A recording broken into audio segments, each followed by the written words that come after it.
Good morning, everybody. Eli here with A1Fence Company.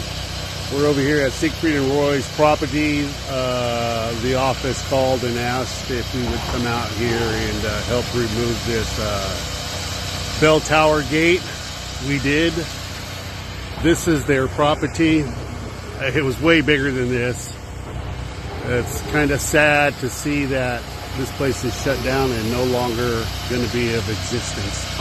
They're tearing it down to build new homes, you know. So I guess this is what happens when you put time in and you devote your life to entertain Las Vegas. You build something, you want to leave a legacy, but it gets tore down afterwards. So spend your money wisely. Anyways, Eli here with A1Fence Company.